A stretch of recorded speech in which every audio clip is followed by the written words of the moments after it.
Shemai, I'm Sophie Calon, a writer born and raised in Cardiff. My first book, Long Going, is a memoir of my dad who drank. I wrote it in the days and months after he was found dead, aged 55, in our city centre just after Christmas in 2021. The chronic drinking had got to his heart.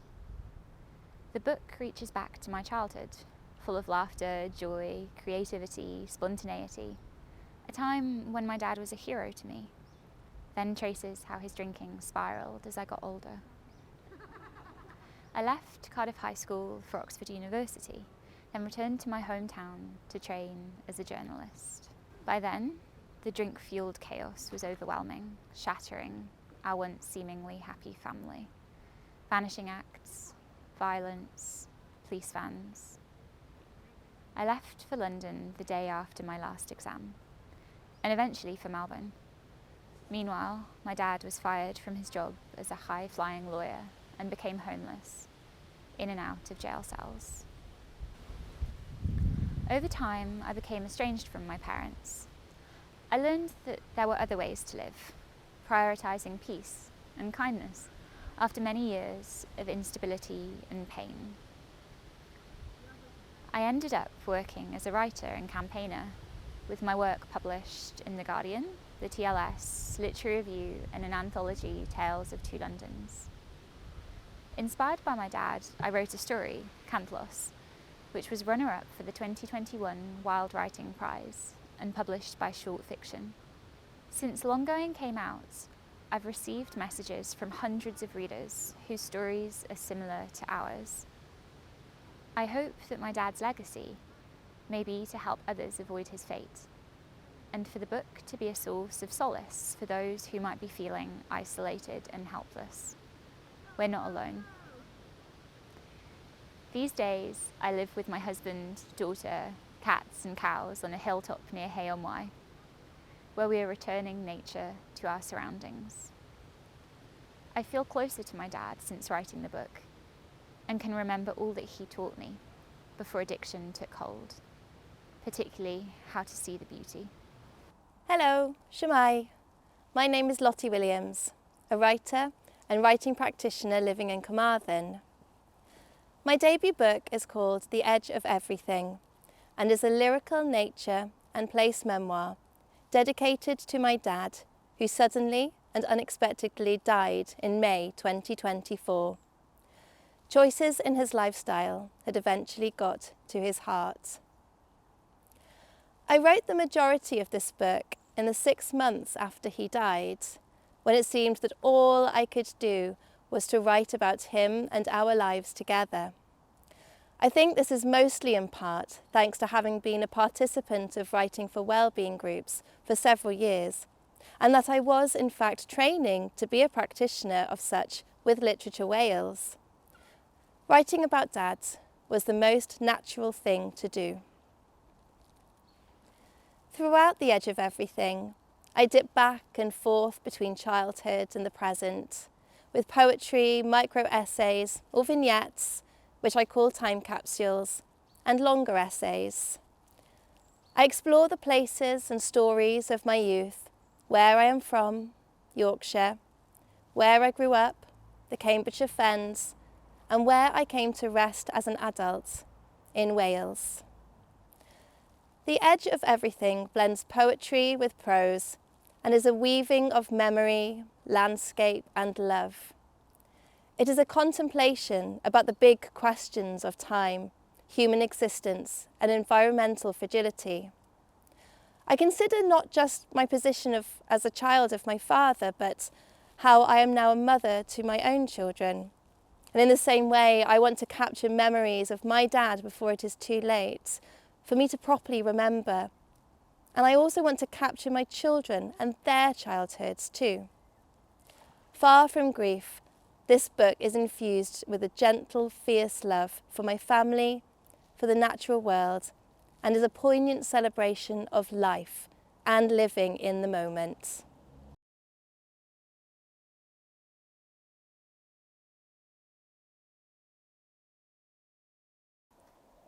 So I actually could not believe how many parallels there were between our two books. There really were. It blew my mind at times. Even from the, the fact that, yes, it is about our dads who have died, but also we had similar sentences sometimes, a choice of vocabulary, which kept cropping up through the whole thing as well. And I felt it quite immediately, like within the first page or so. I felt like we had so much in common, and I hadn't even met you. Yeah, that's true. That's true. The fact that we both allude to the universe as well, and that keeps coming up little bit by little bit. And I really, really agreed, and a lot of it resonated with what you were saying about, or what you were writing rather, about us being kind of blips of evolved energy with no expiry date, and eternity there. I thought, what a nice way to like kind of just ground yourself and get a bit of perspective around the world. Yeah, I mean, I think that was really important to me to have that kind of mindset, because death is the ultimate truth, isn't it? It's the only truth we have in our lives. And birth, I suppose. It's true, but I suppose it's that energy transfer that comes around, and that cyclical motion of that energy. Yeah, and I think that gave me a lot of, it allowed me to give compassion to myself whilst writing, because I think for you as well, you wrote quite quickly after your dad died. I think we were pretty similar in this respect. Like, I honestly was sat down on the train the morning after with my notepad and pen, and it was just like an impulse. Like I just had to get it down. It was I think my coping mechanism. It always had been, but like really, really at that point. And then, did I see that you also wrote it in the months after your dad died? I did. Similar to you as well. I was just, because I got the phone call in the evening, and I think probably about an hour later. Oh, wow. I just reached for my pad and my pen, because I could not, I couldn't talk, I couldn't do anything, but I could write. And I haven't actually been back to look at what I have written. And I don't know if I want to, I don't know if I can, but I did just write for ages, free writing for ages, and then over the next few days as well. So did that content on the page, did that make it into the book, or was that like a separate thing? No, I think that's just separate. That's just separate. So that, I think that was perhaps me getting into the writing, exercises before, perhaps. And then it was only after a few weeks later then I actually started to, sit at my laptop and actually start writing it from a book perspective, I think. Same, actually. I don't think I got my laptop out for maybe a few months. I don't think I knew it was going to be a book necessarily. I just knew that I couldn't let it all slip out. And another part of it, I'd say, was I knew that I was like a bit delirious almost at that point, and the things that were happening would just slip out of my mind, out of my memory, unless I recorded them at that time. Because it was all pretty surreal, getting that. For me, it was some texts and missed calls, and then I rang my best friend. And similar for me as well, a text. Sensed what it was. I never actually. So I think for you kind of knew straight away. Instinctually, as soon as I saw call me back. Yeah, for me, it never even entered my head. Eesh. I just thought, oh, my brother, he wants to chat. Oh, nice. So, as you say, like those first few weeks, months, whatever, it's kind of everything's... It's almost like dreamlike. It is, yeah. You're just living in that fever dream of like, what's true, what's not true, what's real, what's not real, where am I today? Or where am I this hour, this minute? But putting pen to paper kind of puts you there. I want to know, how did it feel though when you actually did start writing? Is that something you needed to do? Well, I think I had always written. I'd never kept a diary exactly. The closest I came to keeping a diary was during the lockdown that I experienced in Melbourne, where it was full on. And again, it was maybe from a similar place of trying to stay sane. And I had always had a bit of a habit of, when the quite extreme things happened in our family, things that seemed almost unreal, I wrote about them. Yeah. And I think it was maybe driven a bit by being like, this is not normal. If you try and process it a little bit by getting it down on paper, then you've got some chance of getting through it. And so it just came very naturally to be writing in the weeks, months. When I decided to shape it into a book, that came a lot later. And then I had to kind of make all my sort of stream of consciousness a bit more coherent to other people. That's it, yeah. But maybe it still comes across a bit like a stream of consciousness at times, I don't know. Oh, mine too, I'm sure. I think it's like being able to get that out and onto paper, and then to remember, like, you know, your loved one's gone, to remember those good times. Definitely. And the times that perhaps are quite quotidian moments, things that they don't have any like kind of real purpose or real importance, but actually they're the ones that kind of stick in your head, and they're the ones that remain with you. For, you know, for example, So like true. lying on the floor, like cracking chestnuts. You know, it's not something I would think I would remember, but it obviously did. And for It's a yourself beautiful as scene. well. I think one thing that I grasp onto quite a lot from, you know, way back in our family history was just the routines, like our weekly routines, like how every Sunday we'd be down Barry and sort of going swimming and going for lunch at Nan's, and that is so comforting now. I think I am quite a routine-oriented person in some ways. The odd spontaneity, but like I do like having my little kind of rituals to hold on to. And I think a huge part of it, I'm not sure if this applies to your book too, was wanting my childhood and my dad, who we lost both suddenly and not suddenly, to be a familiar figure for my children, for my daughter. Yes. You know, it wasn't just that whole preserving my sanity, it was preserving these people who are from way back in my life. My daughter never met my dad. But he was so influential on me, like really, really shaped like a lot of who I am, that I don't want him to be a stranger to her. No. And I think as well, like being able to write about them like that, then it brings them much more to the forefront of your life, and it, you know, it keeps them alive like that. And I know that you said about yours, about the spontaneity and the creativity. Oh yeah, a lot of that in our childhood. And you know, that for me as well, because you know, Dad was full of fun and full of wanting to go out and do things. And you know, my children were, you know, that they were all born and that they all met my dad. That's so nice. I think my youngest was 3 when he died. So we'll have some memories. They'll have some memories, but I just, like you said, you want to keep that the good times alive, and almost just preserve them and keep them special. With my memoir, I would say that there's a balancing act, because in our childhood, in my teenage years particularly, and 20s, it wasn't all sort of beauty and light. No. My dad went through some like really, really rough stuff, and I, just to, you know, look after myself and my own well-being, and you know, try and move away from that sense of helplessness. Like, I couldn't lift him out of addiction. It wasn't something that was physically or mentally possible. I did want the whole picture there for my daughter as well. Of course, not just a one-sided version, but actually there's a man behind the drink.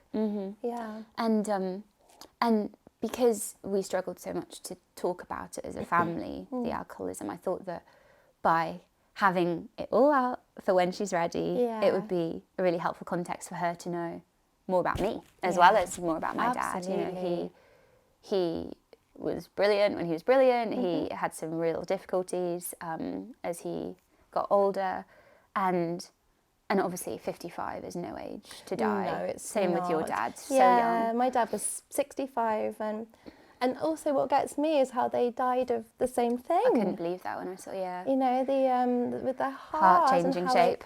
how it changes and how it, you know, affects the whole body then. And that I never thought of that. I never thought about my dad's heart changing shape until you actually wrote about it and I read it in your book. And it felt symbolically apt for my dad, I would say, because the things in his life did change shape. You know, he'd been such a loving, doting father with so much time and energy for us.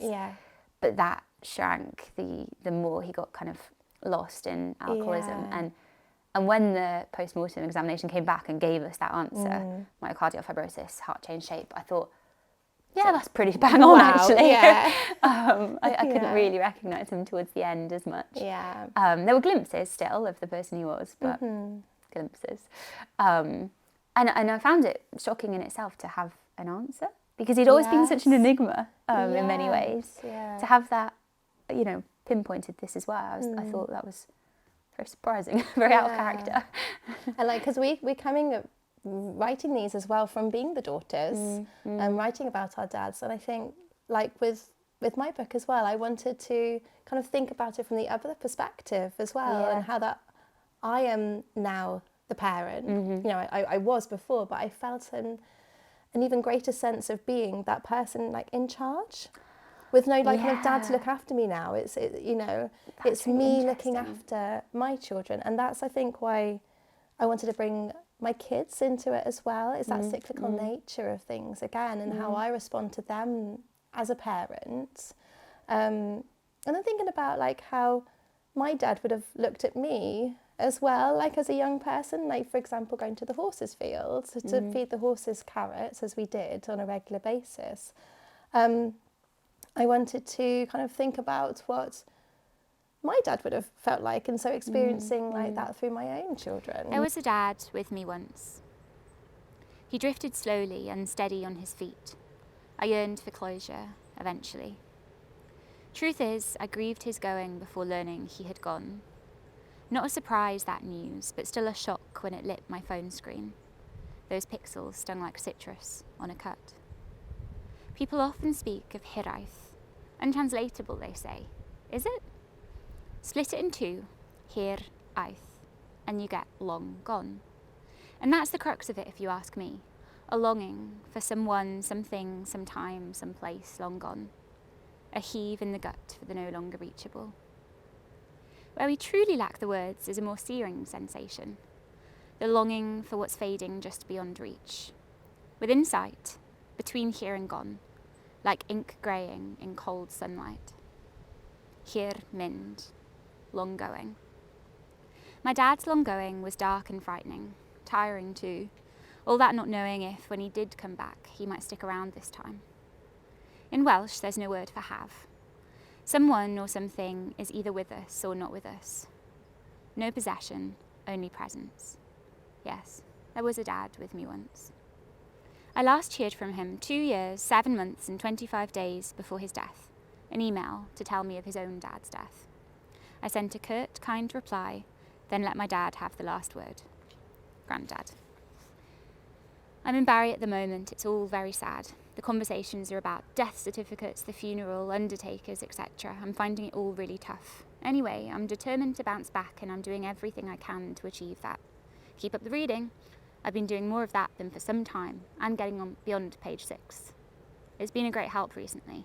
Love you. Why didn't I write back after that? Fatigue, I guess. There was too much pretense in things we said to each other. For instance, his line about doing everything he can. It felt like a lie. To himself, I suspect, as well as to me. He might have kidded himself into thinking he meant it. Bottom line, it was false, but it wasn't his fault. I kind of get that now. Gwyn, wine, red mainly. Could you tell? Stains like hell, splattered across us all, his collateral. As for how to get him bouncing back, well, I was at a loss. Might I have done more? At first I didn't know if I could. Or should, then I didn't know if I could. My efforts felt belated. By then his drinking had asserted itself, centre stage, spotlit and erratic. The show went on and grotesquely on. The more I grew up, the more he crumpled. I'm told I shouldn't, but even so I worry it was cause and effect. My growing up, his tumbling down. He raised me to live with joy, curiosity, confidence, while he tipped slowly into oblivion, obliterating all that possible living. As a child, I believed every word my dad said. He was the wisest of men, I thought. I trusted him more than anyone. Now I'm a year older than he was, when my birth made him a dad aged 27. I like to think if it had panned out differently, if he hadn't died 28 years later outside a Volkswagen dealership one night, that we'd still be good mates. I don't know if I wish he was still here. It haunted me, that shadowy figure he was towards the end. I do wish, though, that I'd had more time to gather some wisdom of my own. Anything that might have done something. It's confusing to love someone who's dying from what might look like an opt-in terminal illness.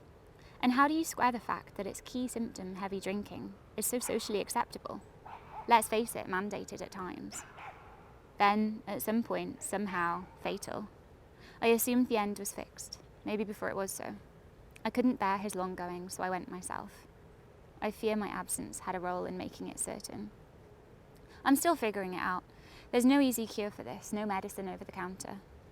By the time I'd seen what other people's lives looked like, that is, by the time I was better equipped, it felt like he was already beyond reach. Oblivion for him, vivid for us. We were told to forgive it along the way, to forget until the next time, the next time, the next time. Let bygones be bygones. Long gone now. But what about this long going? Is that worth remembering? I think so. 4 weeks before he died. Amroth, Pembrokeshire. Storm Kathleen, April 2024. Dad is standing at the top of the stones in Amroth, looking out to sea. It's stormy, not the usual weather I'd hope for in April, but we are beginning to expect the unexpected, and anyway, it brings something wild to our day. Salt tightens our skin like it will crack if we smile. We brace ourselves against the gale, dig our feet into the human-heaped pebbles which armed the length of the coastline here.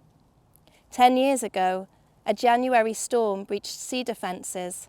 The wall collapsed and the road caved in. It left a gaping hole. I am here. Come and get me. Dad's view is a grayscale of sea, sky and stone. To his west, the headland is a cardiograph of rock. It lies quietly in resignation to the elements. I am waiting. The waves are almost at their highest tidal, hurling and sucking, some as tall, taller even than my eldest. My children patrol the shore. They jump in and out of wet arcs, see how close they can get to the edge of the next break, run screaming as they misjudge its strength. They fling stones into the foam, they fling arms in ecstatic dance, they fling voices to the sky. I want to know what you are shouting. What are you shouting? With so much love, so much life. The space above us gulps and swallows their words. Oh, the sound of the waves and the stone and the wind. What a potency to your visit, Dad. But he doesn't venture down to the sea. Instead, he glances over, and I open my mouth in the shape of a shout. He pushes his hands into the pockets of his windbreaker, shoulders slightly hunched. He doesn't even try to speak. The wind whips his trousers against his legs. His favourite grey woolly hat is pulled down so low it hides his eyebrows. I want to know what you are thinking, Dad. He turns from me and looks at the horizon, on the edge of everything. I am here. Come and get me.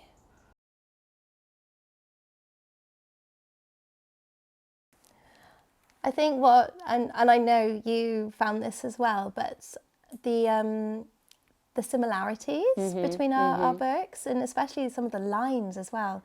So I couldn't get over it at times, just how it was almost, in some instances, like verbatim. Yes, exactly. There was one part where you wrote, as a 5-year-old self, in your diary, was it? So you wrote... Sophie's Memoirs. Sophie's Memoirs. I love my world. And I do love my world. You came back as a response as an adult. And then in a part of Edge, you wrote, and I do. I love this world so much. And I thought, are we the same person? Yeah. I'm not exactly sure what was going through my mind, my 5-year-old self's mind. I think I had been introducing my readers to my family and my pets, crucially my pets. Absolutely. And then, just saying I love my world, which is true. And I've always been lucky on that front, I think, feeling like a genuine sense of gratitude for the things I have. I think that came all the more to the fore, you know, with the loss of my dad, and sadly my brother has also died since writing my book. And it just, you know, it could go the other way, but for me it makes me feel that I need to make the most of everything that I have, get out there, you know, use each day as much as possible. And I got that sense from your book too. Yeah, definitely. I think, you know, being able to, for me, I think just being able to be outside, it gives me a grander sense of the world and what we're just so lucky to have. And I think writing about place, writing about nature, it evokes those memories from my childhood, from my teenage years, and also as an adult as well. I think it evokes in a similar way as perhaps a taste might, you know, a flavour, or you hear a certain sensory piece of music. And I think place does that for me. And I know, again, with the similarities, we both see our dads in the natural world. Absolutely. So, for example, another similarity with Malum. You know, we Couldn't both believe that, refer to Malum. Yorkshire residents. Yeah. We both refer to Malum in our writing. And I can just imagine Dad's still there. You know, in the way the valley rolls down, or the blue sky of his eyes, or just, you know, the breath, the wind being his breath. And that gives me comfort. Comfort that he is still there somewhere, even if I can't see him, and even if I can't hear him. He's not next to me, but in fact he is. You know, do you get that too? I really do, and I feel like it particularly came through while I was writing the last lines of my book, where my husband rushed over and he said, "There's an owl swooping outside, we have to get out there." And so we ran outside. There's all the hills of our valley. Well. It is, and we stood there on the little stone wall, and I heard my dad say, "See the beauty," and I don't think a day goes by where I don't hear him reminding me, "See the beauty." It was one of his catchphrases.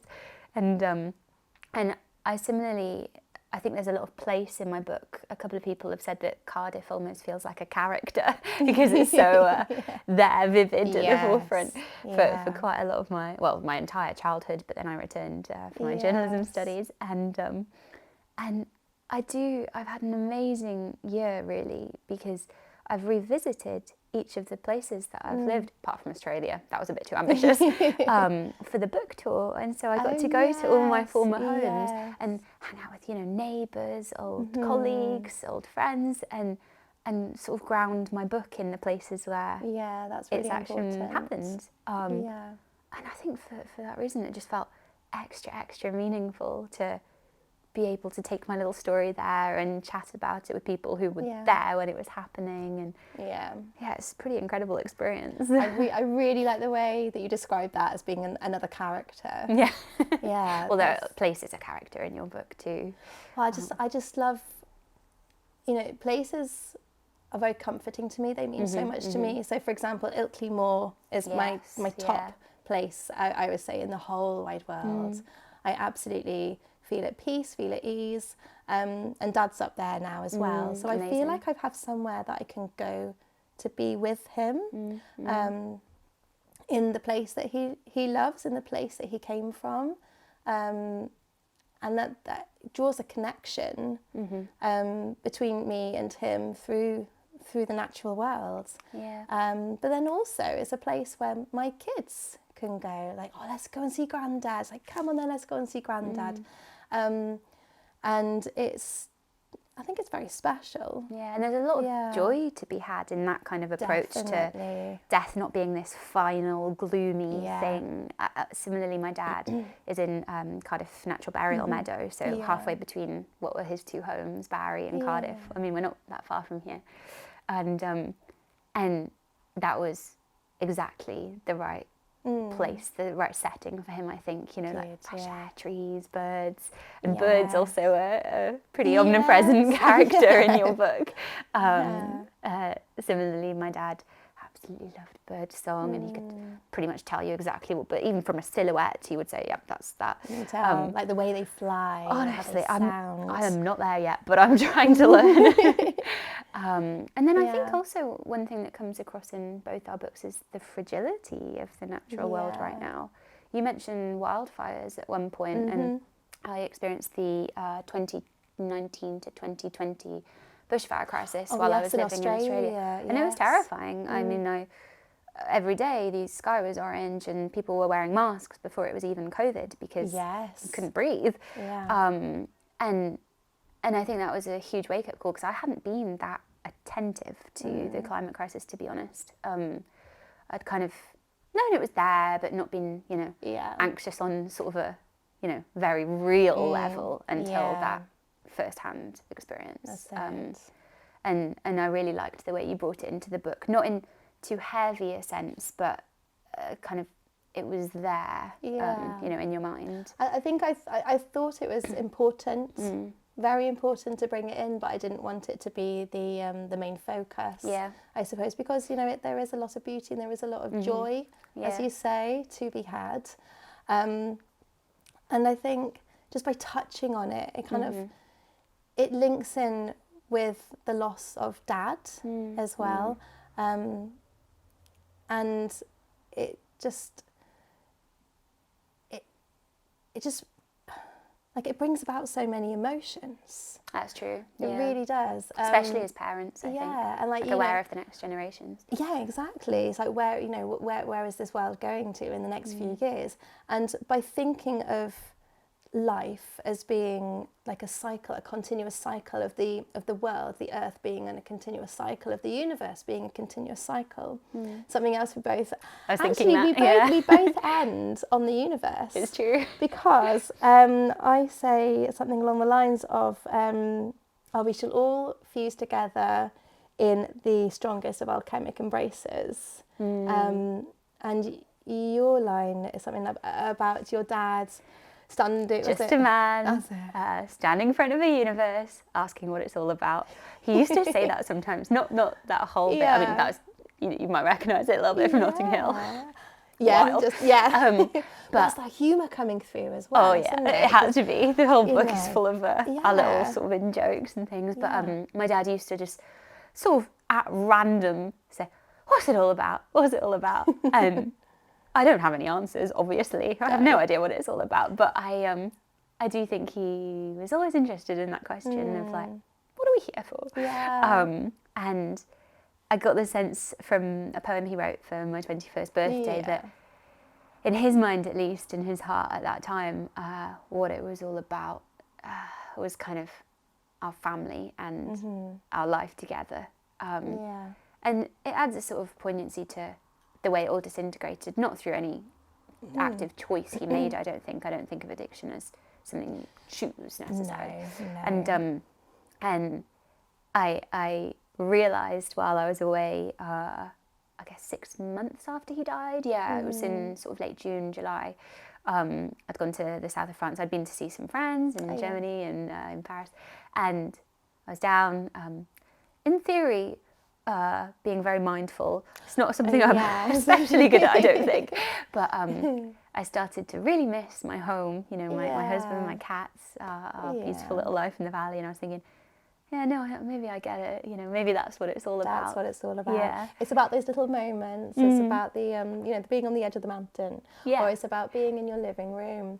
Or it's about being in your garden or your allotment. It's being together, isn't it?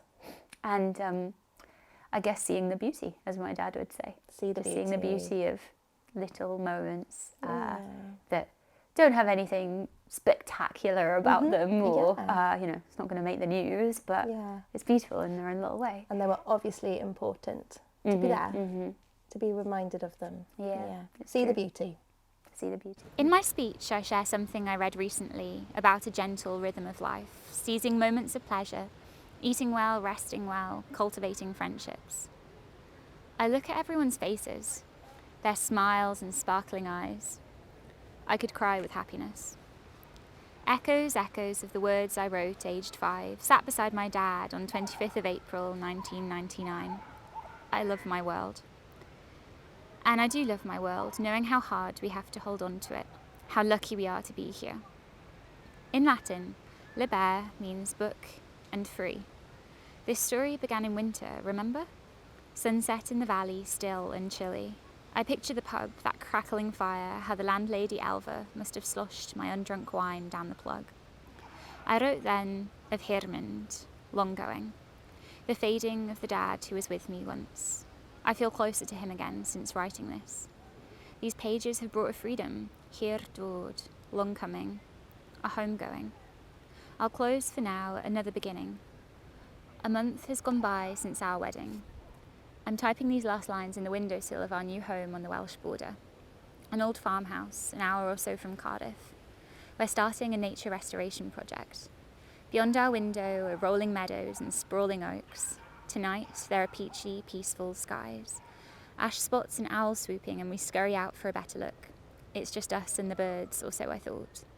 See the beauty, my dad sings into the soft air around us. I smile, taking it all in. I won't know it for a week or so, but my daughter has begun crowing quietly inside me. There's no one seeing the ugliness of some things my dad did in drunkenness. Still, I don't even need to look to feel his undying love for us. I can trace its shape, eyes closed. And at the end of the day, when all's said and done, he was just a man standing in front of a universe, asking what it's all about. When you look to the stars, you see the past. When you look to the stars, you conjure the future. And with this comes a sense of comfort. In the great complexities of the cosmos, you believe we are all made of the same stuff, the oldest of stuff, star stuff, as Carl Sagan says, as everything in the universe is. And once you have lived in the most fleeting of moments, you are returned. You are reordered, recycled, remade, reused as something else. You are, the seal is, the fallen rocks are too. Since your atomic creation billions of years ago, your energy has been given life over and over again in many different forms, and you shall continue to give life, gift life, forward in ways you cannot begin to imagine. Of course, your body and mind will never ever be replicated exactly the same way again, but the actions you choose to make in your current life will ripple out, paving the way for generations to come. Energy cannot be created. Energy cannot be destroyed. Our lives are like the tides, break, back, curl, return. The moon is marking a line on the water. More stars appear, and you close your eyes and wish for warmth, and you wish for light. And perhaps, some day in the far-flung future, after a million millennia of separation, you shall meet your loved ones again, perhaps out towards the Kuiper Belt, perhaps in the brightest light of the Orion Nebula, or the birth of a black hole in a supernova explosion. Perhaps, some day, you shall find them in the swirling arms of a spiral galaxy held within a supercluster you have no idea exists. And you shall all fuse together once more in the strongest of alchemic embraces.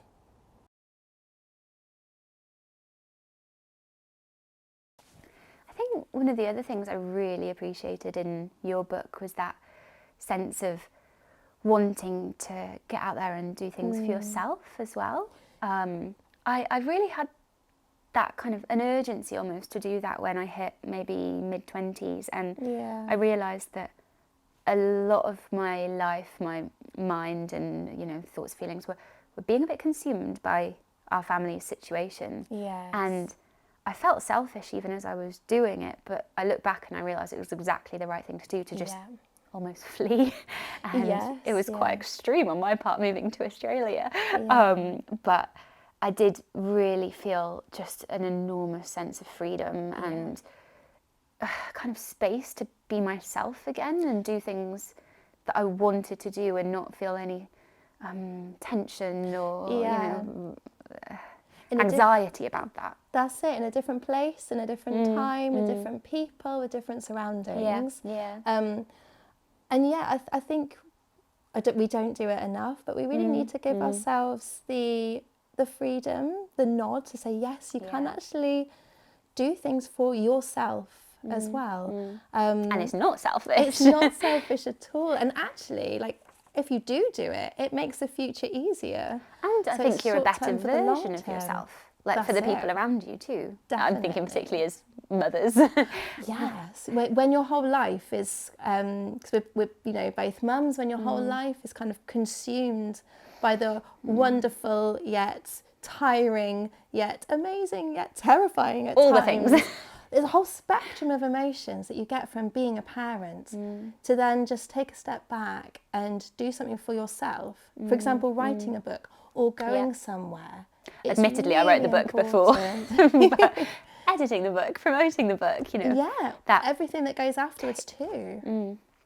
Yeah, I went, in particular, I think, I didn't quite go as far as Australia, but, going up to Unassantli, to Bardi beautiful. Island, and just that sense of being away, but still being connected, because you're never, even though when you're away from your loved ones, you're still connected 100%. somehow, and I suppose you had the flight to distance yourself. I had a boat ride across the Sound, which was so cool, and I loved it. And just that feeling of like the wind in your face and the salt and the spray and everything, it just it's like having a cold shower. Yeah. And you get there and suddenly you have no commitments, and you have you're not kind of time tracking your day. So I think it is really important to be able to take time for yourself, as you say. Definitely. Yeah. I think nowadays, now I'm back in this part of the world, so I live just on the Welsh border, and it's a stunning natural environment. And for me, running is a huge part of that on a more regular basis. Yes. It's that bit trickier to take myself away for any extended length of time, but running just for half an hour along the beautiful stretch just below the Black Mountains, just amazing to have that sense of liberation that comes of just moving your body in a beautiful place. I don't even listen to music, which some people find mind-blowing. I don't. But it's that rhythm, isn't it? It's like the rhythm that you find with life, the rhythm that you find with writing and reading, the rhythm that you find in your body. Yeah, and it's transportive in a way. It really is. I think that's the word. Yeah. It takes you elsewhere. Do you ever think of ideas? Definitely. So it's like your time for coming up with plans, with ideas, Not sort of like writing. purposefully. It's just that things come into my mind in a different. I think sometimes it can be ever so slightly stifling being at a desk. I've never been that good at being at a desk, certainly not in the office. And now I love the sort of relative liberation that comes with working from home, where you can just sort of get up, make yourself a tea, walk around a little bit, take a call when you're kind of out and about, and that for me is exactly how I want to be. And for me as well, doing that and being able to wander up into your garden, I think it helps you understand the change of the seasons better as well, because That's you're not so true. at that desk, you're not in that office. You're watching the cherry. Like for me, we have a cherry tree, and I just love watching what's the cherry tree doing today? How is it changing? Like what's going on here? We were talking earlier about the abundance of fruit this year. Crazy. I couldn't believe my eyes when the apples started falling. Dry spring, and it's being able to kind of connect yourself more to, in that instance, to your local environment. And that really helps with your self-care. And also, I think, with your writing as well. I think that's true. So much of, I would say, this book came from while I was doing my morning walk, while I was out on sort of a lunchtime run. It's just, obviously you're not there with a pen and paper, but sometimes I would even stop just to make a note in my note app on my phone, because something would just jog my memory. Maybe it's a bird passing by, or a particular bit of conversation, because my husband would come along on the morning walk. and it's just a different kind of writing, thinking, being. It really is, yeah. Which I find really, I was going to say use the word fruitful, and that feels a bit too apt. Use it. Yeah.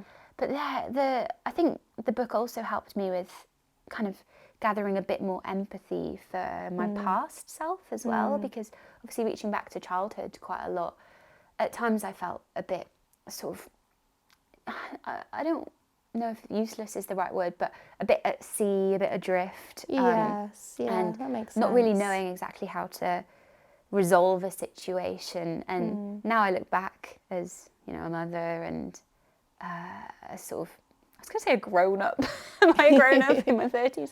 And I can really sympathise with the person that I was. And I don't know if I would necessarily have that level of understanding if I hadn't, you know, processed it all by writing.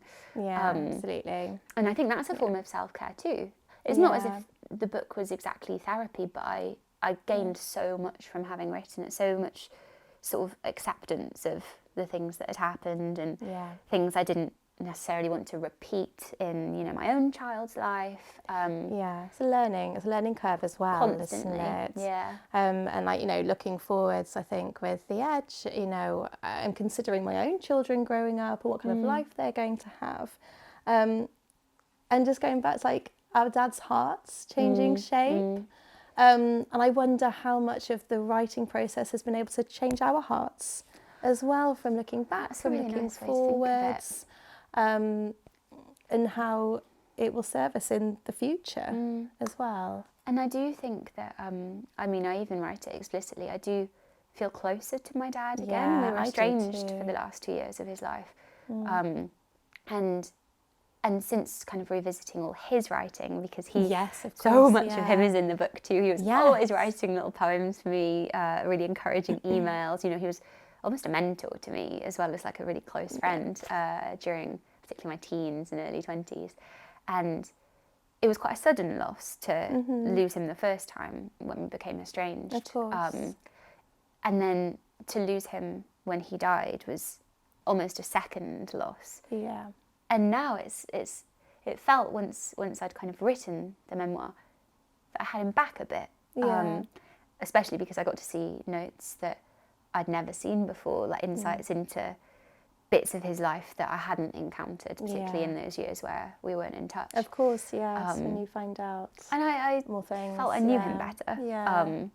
And had this sort of glimpse into a world that hopefully I won't actually come to know firsthand, but a world that was very much his daily existence for those 2 years. Yeah. And I think he taught me a lot, even when we weren't in touch. Yeah. A lot more about life, the mysteries of life. But yeah, Life is one big mystery, it really is. isn't it? And Yeah. certainly he was very, very practice what you preach when it came to living in the moment. He was always reminding me to seize the day, carpe diem. He wrote it in his poem for my 21st, and I think that is definitely a rule to live by. He was waging a battle against what he now knew was long going, Hirmund, by his own doing. Our beautiful life altogether disintegrating right in front of him. Only he realised this too late. Eventually I got an email from the court that ended all the horrific back and forth. They said I would have to join a video call with my dad as cross-examiner. The sky sank, the dense air gagged me. I sent a single line of defeat, quitting the game and fleeing again. By now it was spring in the southern hemisphere and Melbourne was radiant. I focused my attention on things that brought me joy, reading, writing, running. Good sapped bad, like it always had for me. My name is Sophie, I love my world. Restrictions temporarily eased around the time of our second Christmas out there. Ash and I went to Byron Bay and stayed first in a rainforest eco-home, then in a bell tent. On Christmas Eve, a small creature tried to pinch the Ferrero Rochers left out by our host. We found the nibbled loot by a hole gnawed into the canvas. Merry Christmas, we laughed. I went for a run under a crystal sky and tried to forget the screenshot I had woken to from my mum. A Wales Online article. No one I knew from journalism school in the byline, thankfully. The homeless people who had a proper Christmas dinner thanks to the people who gave up theirs. A warm meal and a warm welcome has been offered by volunteers across Wales. There was a photo midway down. A man rested his right hand on a girl's back. Hood up, her age was hard to judge, but she looked like a child. He was grinning, facing her way, while she stared into the lens, eyes blank. The caption: people enjoying meals in their bubbles at the Huggard. Their bubbles, his bubble, my dad. I might not have guessed if not for his khaki jacket. Between them, my dad and the blank-eyed girl, were two uncracked crackers, one white, one red with polka dots. His pop fizzed, half drunk in a see-through plastic cup. He had guzzled most of his dinner. Her meal lay untouched. I shook it away as Ash and I prepared our avocado on toast. I made us 2 glasses of Bucks Fizz and took pictures in my floaty dress. We went for a full-course, plant-based lunch al fresco at a bougie restaurant.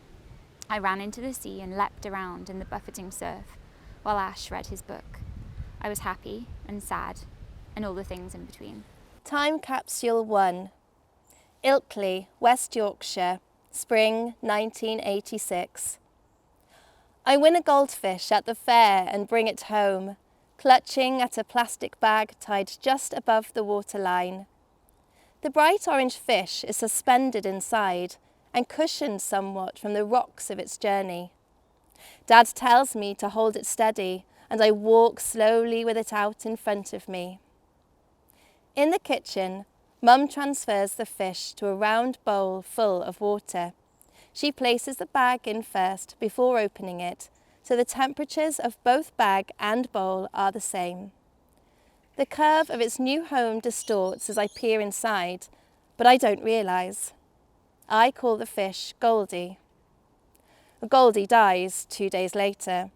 Mum secretly buys me another fish from the local pet shop and places it into the bowl, but that one quickly dies too. She buys me another, and then another, but none survive. Eventually, Dad takes a carrot and a knife and whittles me an orange fish. He places it into the round bowl full of water, and that night I carefully pinch coloured flakes of food from the pot and sprinkle them into the bowl. I do the same the next night, and the next night, and the next. Time Capsule 4. Tour de France Grand Depart, Ilkley, West Yorkshire, 5th of July 2014. We stand by the Ilkley sign not far from Victoria Avenue and holler at the motorbikes. We wave our arms at the helicopter hovering above, keep looking along the road towards town. Finally, we hear shouting, loud, louder, and then we see them, check if the others have seen them, bang and whiz and scrape our beaters. We cheer, shout, allez, allez, allez, as the cyclists zoom by, feel their wind, are surprised by how fast they are travelling, how close together they are, how, in a moment, they are gone. After, we sit in the park on a hill overlooking a big screen and watch the cyclists progress up the Yorkshire Dales. We chat and laugh and drink, and then we forget to watch their progress. We buy food from the vendors, wipe ketchup with paper napkins, take turns fetching rounds from the beer tent. We poke our heads through holes in a wooden board, so Ali and I become sheep, and Dad is a flat-capped Yorkshireman on a bike. Then we make our way down to a live music stage where a cover band is playing.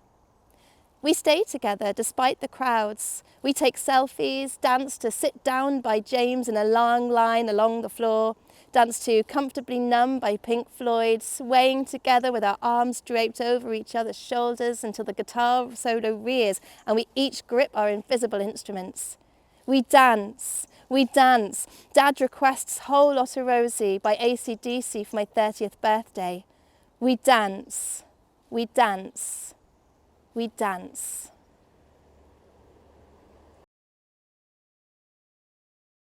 So how have you found the post-publishing world?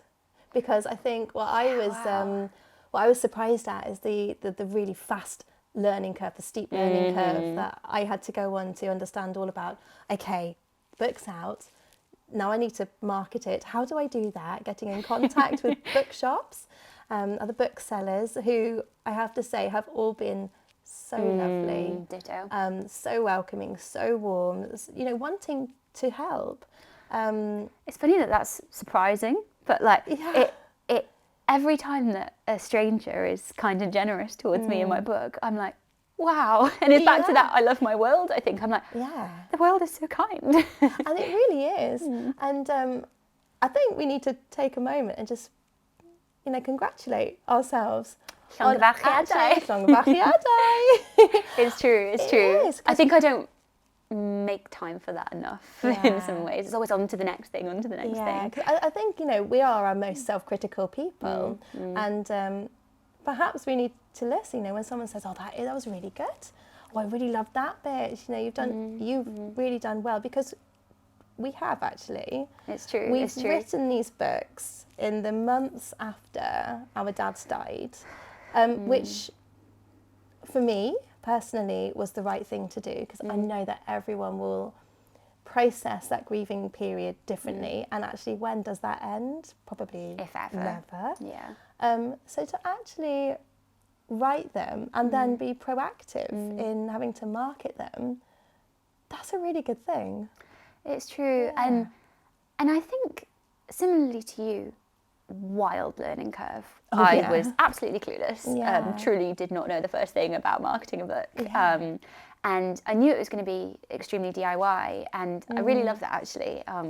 You know, having that direct contact with people from all over the Welsh book world and beyond, and like I mentioned, like getting to revisit places that were so important to me, former homes, and so it's been really fulfilling, like really enjoyable. But I do think that I have a bad habit of not resting. You know, there's always more that could be done, and even on, you know, a weekend evenings, I'm still glancing at my phone and you know, thinking about whether there's something I should be posting on Instagram, or something that I should be emailing to someone, or is there something I've forgotten that I'm supposed to do? And it's a very real juggle, because, you know, I have a child, a toddler to look after. I have a job that requires a lot from me. I have, you know, a husband and friends and all these people that I want to, you know, have time for. And with a book and marketing a book, the job's never quite done in the sense that there's no clocking on, clocking off. No, it's just 24/7. You might wake up in the night thinking, oh, you know, I need to do this tomorrow, honestly. first thing. And, you know, you say about social media, oh my goodness, it's such a, like, do I post this? Do I not post this? Oh, I haven't posted for a couple of days. I know I need to post something to keep me in that algorithm and to keep me marketing in this way. And in one sense, it's an amazing way to market your book freely. But I think it's just kind of giving yourself permission to keep doing it. I think I'm getting better at pressing the little arrow that actually uploads it. Like, ooh, post it onto my wall. But yeah, you know, there is so much to do for that. Yeah. And I do think that the Welsh sort of literary community is incredibly inclusive and warm-hearted, and I've really enjoyed kind of getting stuck into it. God, that sounds a bit earnest, but you know, I'm such a newcomer, and people have been really, really eager to pitch in and bring me places, and I don't know, I feel very lucky, I think, to be in this part of the world. I think it's easy to use that phrase again, to see the beauty in the Welsh publishing industry. And I know there's so many, you know, with funding and everything at the moment as well, all that goes along with that, but it's the people that really have the heart of it. And it's so what next then? You know? Well, we're approaching the 6-month mark for long going. And I think that I had always said that the first 6 months after publication would be pretty much solely dedicated to, I did not want to rush on to the next thing.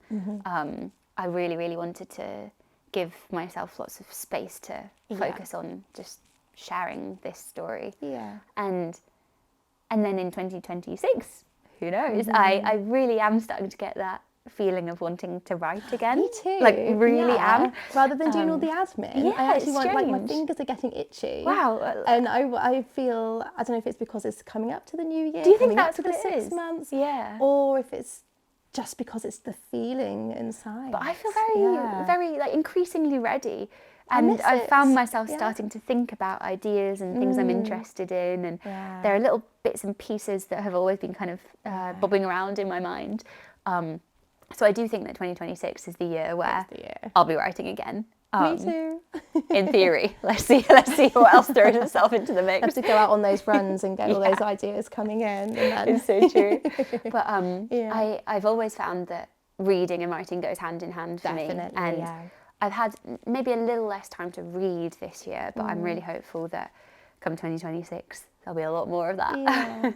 Yeah. How about you? Anything in particular? I mean, as you say, like, I've got a few ideas bobbing about that I want to explore. Again, about place, because I think that's where my heart goes to with writing. About people's stories as well, people's stories in place. Non-fiction? As well, non-fiction, again, non-fiction. See, I'm actually dabbling with the idea of fiction. Exciting. Some version of fiction. Auto-fiction, historical fiction, we'll see. I mean, you know, that's the beauty of writing, you know, just start and just explore, experiment. And if it doesn't work, it doesn't matter. Because you'll have gained something from it. Yeah, it's true. And it'll be really funny revisiting this in, say, a year's time. Absolutely. And seeing what actually came of, 2026. Yeah. Roll on 2026.